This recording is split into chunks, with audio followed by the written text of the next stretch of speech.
sitting in my car outside a police station, and I've been here for 40 minutes. Engine off, phone in my hand, USB drive in my pocket, and I can't make myself go inside. Because once I go inside, once I show them what's on this drive, everything changes. My best friend's life is over. My girlfriend will have to relive the worst night of her life.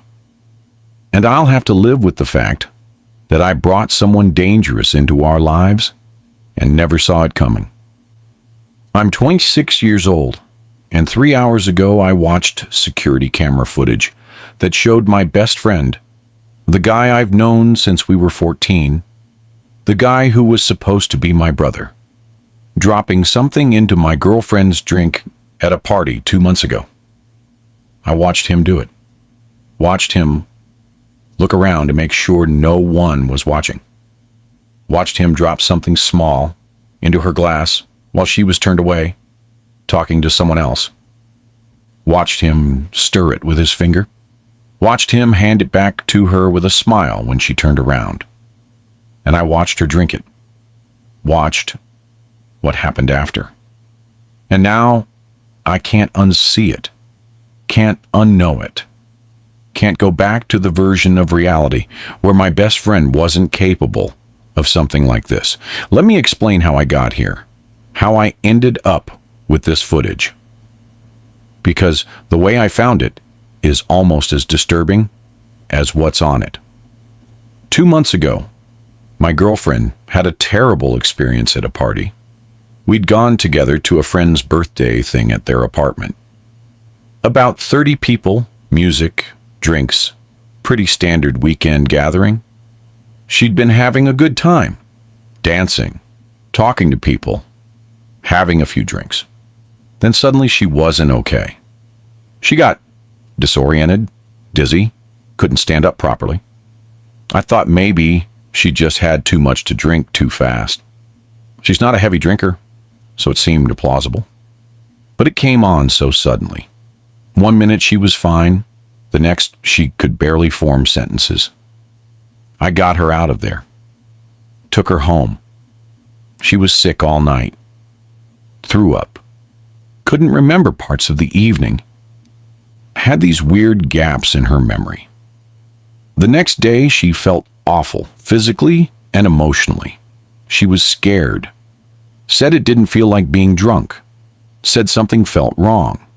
She wanted to go to the hospital, get a blood test, see if someone had put something in her drink. But by then, it was the next afternoon. We looked it up online, and most date rape drugs leave your system within 24 hours. The hospital said they could test her, but the results probably wouldn't show anything at that point. She was devastated, scared, violated. Even without proof, she knew something had happened. Your body knows. She kept saying that. Her body knew this wasn't just alcohol. I believed her. I was furious, wanted to find whoever did this. But we had no evidence, no way to prove it. She couldn't remember anything specific. Couldn't point to a moment when someone might have accessed her drink. There were too many people at the party. Too many opportunities. We reported it to the host, asked if anyone had seen anything suspicious. No one had, or if they had, they weren't saying. The whole thing just sort of faded away. My girlfriend started therapy. Started processing what happened. Started trying to move forward even without answers. And I tried to be supportive. Tried to help her heal. Tried not to let my anger consume me. My best friend was amazing through all of this. He'd been at the party too. When I told him what happened, he was outraged on our behalf. Said he wished he'd noticed something. Wished he could have protected her. He checked in on her constantly. Brought her food. Offered to help however he could. I remember being so grateful to have him. To have someone who cared about us both. Someone I could talk to about how helpless and angry I felt. Someone who understood. 2 months of this. 2 months of my girlfriend slowly healing. 2 months of me supporting her. 2 months of my best friend being there for both of us. Until 3 hours ago. The friend who hosted the party, the birthday person, reached out to me this morning. Said they'd been going through old files on their computer and found something. Security camera footage from that night. They have a camera in their living room. One of those home security things. They'd forgotten it was recording. They'd been looking through old footage to delete it and make space on their hard drive. And they'd found something on the footage from that night. Something I needed to see. They sent me the file. I downloaded it, opened it on my laptop. The footage was grainy, but clear enough. Timestamp showed it was about an hour into the party. I could see the living room, people mingling, music playing. The camera angle showed most of the room, including the kitchen counter, where drinks were set up. I saw my girlfriend. She was wearing the blue dress, I remember. She was talking to someone near the couch. Her drink was on the kitchen counter behind her. Then I saw him, my best friend, walking up to the counter, looking around, checking if anyone was watching. I knew what was coming. Even before it happened, my brain was screaming, no, no, not him, not this, please, not this. But it was. He reached into his pocket, pulled out something small, looked around again, then dropped it into her drink. I watched it dissolve, watched him use his finger to stir it, make sure it mixed completely. Watched him look around one more time to make sure no one had seen. Then my girlfriend turned around, came back to get her drink. He smiled at her, handed it to her, said something I couldn't hear. She smiled back, took the drink, took a sip, kept talking to him. The footage continued. I watched her drink more, watched her start to seem unsteady maybe 20 minutes later, watched my best friend stay close to her, watched him guide her toward a quieter area of the apartment, away from other people. That's when I'd found her. In the footage, I saw myself come into frame. Saw myself ask her if she was okay. Saw her try to answer but struggle with words. Saw my best friend step back, fade into the crowd. Let me take over caring for her. I watched myself help her out of the party. Watched my best friend watch us leave. His expression was neutral. Concerned even, like a worried friend watching his buddy take care of his sick girlfriend. I've watched the footage 7 times now.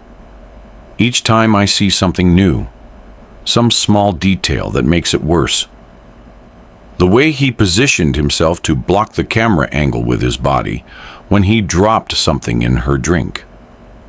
The way he looked around so carefully, the way he stayed close to her after, the way he tried to isolate her, the way he smiled when he handed her the drink. This wasn't impulsive. This was planned, calculated. He brought something with him to that party. He waited for an opportunity. He executed it perfectly. And afterward, when she was sick and scared and traumatized, he comforted her, comforted me, pretended to be outraged, pretended to care for 2 months. I called the friend who sent me the footage, asked if they'd watched it. They said yes. They were sorry. They didn't know what to do, whether to send it to me or go straight to police or what. But they thought I should know. Thought I deserved to see it before they decided what to do with it. I asked if anyone else had seen it. They said no, just them and now me. I asked them to send me a copy and not to delete the original. They agreed. Said they'd wait to hear from me about next steps. Then I just sat there, staring at my laptop, trying to process what I'd seen. My best friend. The person I trusted most outside of my girlfriend. The person who'd been there through everything. Who I'd confided in about this exact situation. He did it. He drugged her. And then he looked me in the eye for 2 months and lied. I don't know what he planned to do. Don't know what would have happened if I hadn't found her when I did. The thought of what could have happened makes me physically ill. I copied the footage to a USB drive, sent a copy to my personal email, made sure I had it saved in multiple places. Then I called my girlfriend. She's at work. I asked if she could come home. She could tell something was wrong. Asked what happened. I said I'd explain when she got here. She said she'd leave right now. While I waited for her, I looked at photos on my phone. Photos of me and my best friend over the years. 12 years of friendship. 12 years of memories. Camping trips, concerts, graduations. His family treating me like a son. My family treating him like a son. Inside jokes. Shared history. Being there for each other through breakups and losses and failures and successes. All of it feels contaminated now. Tainted by what he did. By what he's capable of. Who is he? Who is this person I thought I knew? How do you spend 12 years being friends with someone and never see this in them? Never see that they're capable of something like this? Were there signs I missed? Were there other times? Other girls? The thought makes me want to throw up. My girlfriend got home. I sat her down. Told her there was something she needed to see, but it was going to be hard. She looked scared. Asked if I was breaking up with her. I said no. Nothing like that. But she needed to prepare herself. I showed her the footage. She watched in silence. I watched her face. Watched recognition dawn. Watched her relive that night. Watched her see exactly what had happened. When it finished, she just sat there. Not crying, not speaking, just staring at the screen. Then she asked me to play it again. So I did. After the second viewing, she spoke. Asked if this was real. If I was sure it wasn't edited or faked somehow. I said the friend who sent it confirmed it was original footage from their security camera. That I'd verified the date, and timestamp matched the night of the party.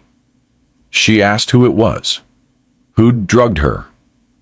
I said I needed her to watch one more time and tell me what she saw. She watched again, this time focusing on the person. When she saw his face clearly, she made a sound, like all the air had been punched out of her lungs. She said his name, my best friend's name. Said it like a question, like she couldn't believe it. I confirmed it. Told her I was sorry. So fucking sorry. That I brought him into our lives. That I'd never suspected. That I'd trusted him. She started crying then. Not hysterical crying. Quiet, devastated crying. The kind that's worse because you can tell the person is broken. She said she trusted him too. That after it happened, he'd been so kind to her. So supportive. Had checked on her constantly. Had offered to help find who did it. And the whole time, it was him. She asked what we should do. I said I thought we should go to the police. Show them the footage. Let them handle it. She got quiet. Asked what that would mean. I said probably an investigation. Probably charges. Probably a trial. Where she'd have to testify. She asked if there was any other option. Any way to handle this that didn't involve reliving everything publicly. I said I didn't think so. That what he did was a serious crime. That he needed to face consequences. That there might be other victims we don't know about. She started crying harder then. Said she couldn't do it. Couldn't face a trial. Couldn't have her assault become public record. Couldn't handle everyone knowing. I held her, told her I understood, that we'd figure it out together, that we didn't have to decide right now. But I knew what I had to do. Even if she couldn't face it, even if she didn't want to be involved, I had to report this. Because what if there are other victims? What if he's done this before? What if he does it again? I can't live with knowing and doing nothing. So I told her I needed to take a drive, think things through. She asked where I was going. I said just to drive, to clear my head. She said okay. Said she'd be here when I got back. I copied the footage to a USB drive, grabbed my keys, and I drove here, to the police station. And now I'm sitting in my car, trying to make myself go inside. Because once I do, I can't take it back. Once I show them this footage, everything that follows is out of my control. My best friend will be arrested. His life, as he knows it, will end. His family will be devastated. His girlfriend, who I've gotten to know over the years, will have to process that the man she loves did this. There will be an investigation. My girlfriend will have to give statements. Relive that night over and over. Face him in court, probably. Have lawyers question her. Have it all become public record. Our friend group will implode. Everyone will have to choose sides. Everyone will be forced to reckon with the fact that someone we all trusted was capable of this. And I'll have to live with being the one who turned him in, who ended the friendship, who destroyed his life. Even though he's the one who did this. Even though he made these choices. I'll still carry the weight of being the one who exposed it. Part of me wants to confront him first. Go to his apartment. Show him the footage. Demand to know why. Demand an explanation for the inexplicable. But I know that's stupid. Dangerous even. What if he gets violent? What if he destroys the evidence? What if he runs? Part of me wants to tell his parents first. Let them know what their son did. Give them a chance to prepare. They've been like second parents to me. This will destroy them. But that's not my responsibility. They'll find out soon enough. Part of me wants to just send him the footage. Let him know he's been caught. Let him turn himself in. Handle it without me having to be the one to report him. But he won't.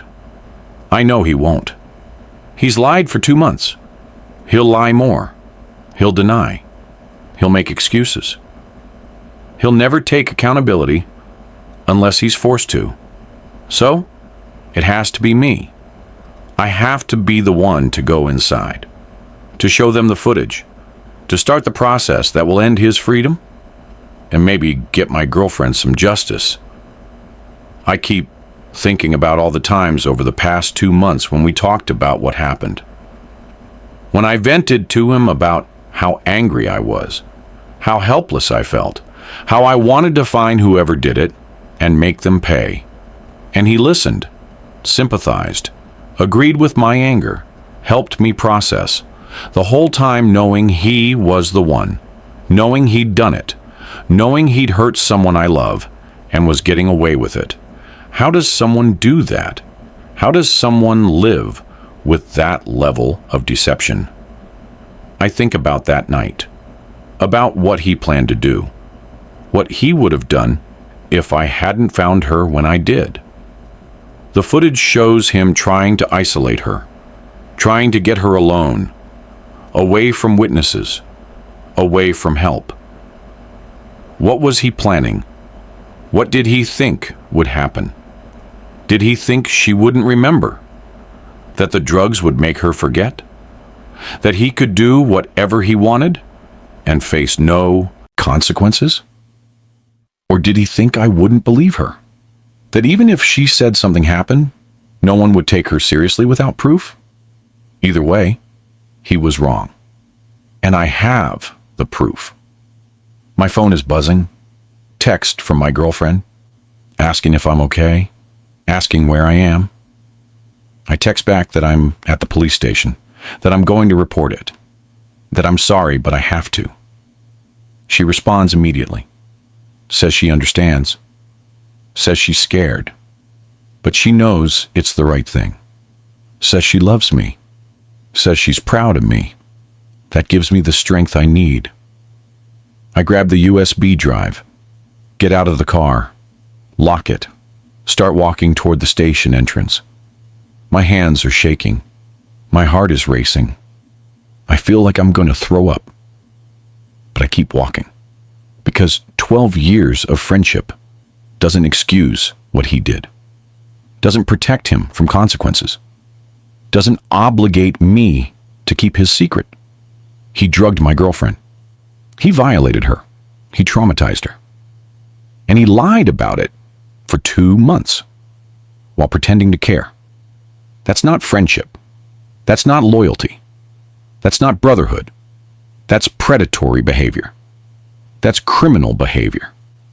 That's behavior that needs to be stopped before someone else gets hurt.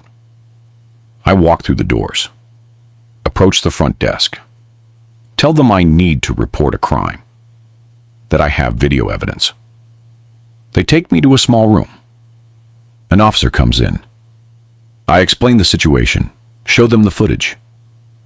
They watch in silence, take notes, ask questions, ask for my girlfriend's information, ask if she's willing to give a statement. I say I think so, that she'll need time, that this is hard for her, but yes, she'll cooperate. They ask for the original footage. I give them contact information for the friend who has it. I give them the USB drive with my copy. They ask me to identify the person in the footage. I do. I give them his full name, his address, his phone number, everything I know. They thank me, say they'll be in touch, say they'll need to interview me formally, interview my girlfriend, get an official statement from the friend with the original footage. They say, based on what I've shown them, they have probable cause. They'll likely make an arrest soon. I ask how soon. They say it could be today, could be tomorrow. They have to verify the footage, build the case, but they'll move fast. I thank them. I'm not sure what I say. I'm in shock. I walk back to my car, sit in the driver's seat, stare at the steering wheel. It's done. I've reported it. The wheels are in motion. There's no taking it back now. My best friend is going to be arrested, probably tonight or tomorrow.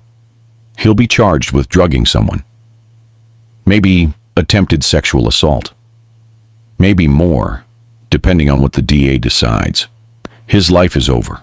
His career, his reputation, his freedom, all of it gone, because of what he did, and because I turned him in. I should feel good about this, righteous, like I did the right thing. And I do, sort of. I know logically this was the only choice, but I also feel sick, devastated, like I'm losing someone I loved, even though that person never really existed. The version of him I thought I knew wouldn't do this, couldn't do this. But that version was never real. I just didn't see the truth. My phone is ringing. Unknown number. I answer. It's a detective, asking if I can come back in. They want to take a formal statement now while everything is fresh. I say yes. I'll be right there. I text my girlfriend. Tell her it's done. I reported it. Police are taking it seriously. They'll probably want to talk to her soon. She texts back, says okay, says she's ready, says we'll get through this together. I believe her. We will get through this. It'll be hard. It'll be painful. But we'll survive it. And maybe Hopefully, he won't hurt anyone else. Maybe this will stop him before he can do this to someone else. That has to be worth it. Worth losing a friendship that was never real. Worth the pain of this process. Worth everything that comes next. I get out of the car again, walk back into the station, give my statement, answer every question, provide every detail. When I'm done, they tell me to expect contact soon. They'll keep me updated as the investigation progresses. I drive home. My girlfriend is waiting. We sit on the couch, hold each other, don't talk much, just process. Later that evening, my phone rings. It's my best friend. I don't answer. He calls again. Again. Leaves a voicemail. Says we should hang out soon. Says he misses me. Says he loves me, brother. He has no idea. No idea that in a few hours, maybe less, police will show up at his door. Part of me wants to warn him. Old instincts. Friendship, loyalty. The part of me that still remembers 12 years of good times. But I don't. I block his number. Delete the voicemail without listening to all of it. That person isn't my friend. Never was. I just didn't know it. The next morning, I get a call from the detective. They arrested him last night. He's in custody. He denied everything at first, but they showed him the footage. He got a lawyer. Stopped talking. They ask if my girlfriend is ready to give her statement. I say I'll ask her. Call them back. She is. She's scared, but she's ready. We go to the station together. She gives her statement. Describes that night, what she remembers, how she felt, the aftermath. It's hard to watch her relive it, but she's strong. She gets through it. A few days later, he's formally charged. Drugging with intent to commit sexual assault. The DA says there might be more charges as they investigate further. They've put out a call for other potential victims, asking anyone who might have had similar experiences around him to come forward. 2 women do. 2 women I've never heard of. Different parties, different times over the past few years. Same pattern, same drug, same attempt to isolate them. They'd never reported it, hadn't had proof. Thought they'd just been too drunk. Blamed themselves. Now they know. Now there's evidence. Now they can get justice. I'm glad I reported it. Glad those women found out it wasn't their fault. Glad he's been stopped. But I'm also devastated, grieving, processing the loss of someone who never existed. Our friend group has fractured. Some people believe us, support us, cut him off completely. Others are in denial. Say there must be a mistake. Say he'd never do something like this. His parents called me, crying, asking how I could do this to their son, asking if I was sure, asking if there was any possibility I was wrong. I told them to watch the footage. The police had shown it to them already, but I don't think they wanted to believe it. I told them to really watch it. See their son's face? See what he did? They hung up, haven't called back. His girlfriend broke up with him. She called me, thanked me for coming forward, said she'd had weird experiences with him before, things she'd brushed off. Now she understood. It's been 3 weeks since the arrest. The case is moving forward. Lawyers are involved. Trial date isn't set yet, but it's coming. My girlfriend is in therapy, processing, healing, getting stronger every day. She says knowing the truth, having validation, having justice in motion, it helps. It doesn't fix everything, but it helps. I'm in therapy too, dealing with the betrayal, the guilt of not seeing it sooner, the loss of a friendship I valued, even though it was based on lies. My therapist says I did the right thing, that reporting it took courage, that I potentially saved other women from being victimized. I know she's right. Logically, I know I did what I had to do, but I still feel the loss, still grieve for the person I thought he was, still carry the weight of being the one who turned him in. I'll carry that weight for a long time, maybe forever. But at least I can carry it knowing I did the right thing. That I protected my girlfriend. That I stopped a predator. That has to be enough. The footage is still on my phone. I haven't deleted it. The police have copies. The DA has it. But I still have mine. I've only watched it once since that first day. Can't bring myself to see it again. Can't watch him smile as he hands her the drink. Can't watch her trust him. Can't watch what he tried to do. But I keep it. Evidence. Reminder. Proof that I'm not crazy. That this really happened. That he really did this. Someday maybe I'll be able to delete it. When the trial is over. When he's convicted. When my girlfriend has fully healed. But not yet. Not now. For now, I just take it one day at a time. Support my girlfriend. Process my own feelings. Testify when the time comes. And try to rebuild a life without the person I thought was my best friend. It's not easy. It's not fair. It's not what I wanted. But it's what's right. And sometimes that has to be enough.